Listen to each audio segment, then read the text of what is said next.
Welcome to my channel.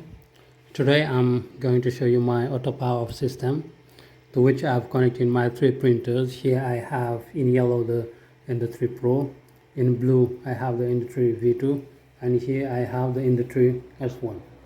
All three printers are connected to this system here in this box. Inside we have an Arduino board. We also have 4 relays, and we have this LCD to display the status of the printers. Here, for example, it displays Pro off, that is Ender 3 Pro is off, V2 off, and S1 off. Now the system is very simple.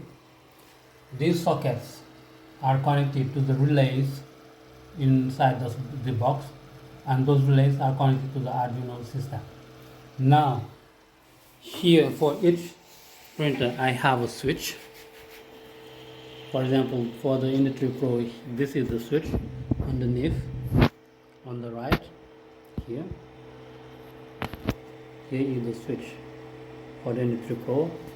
For the Ender 3 V2, we have the switch just here, right here.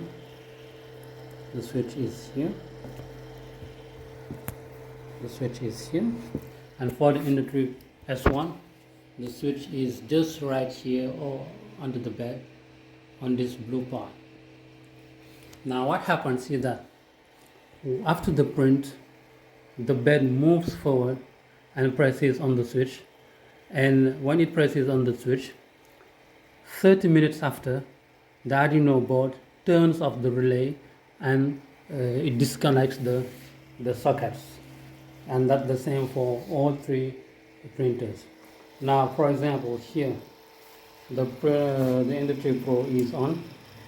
If I move it, you hear the click.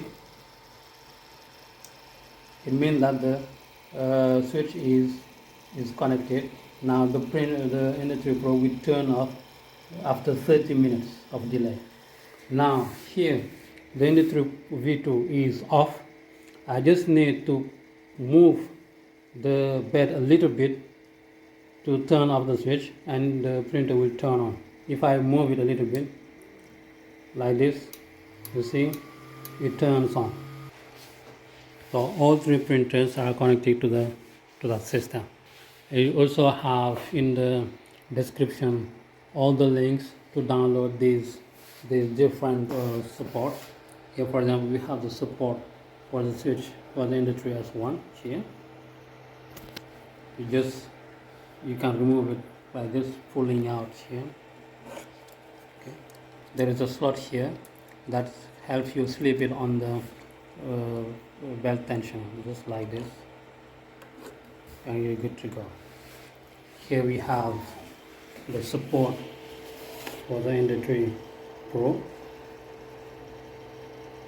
For the Ender 3 Pro, they just screwed here. You can put one screw or two screws if you want.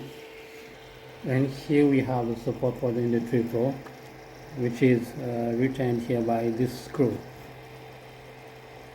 And now the wires go all the way through to the box. Thank you very much for watching. Do not hesitate to subscribe to my channel and hit the notification bell for further videos. Thank you very much.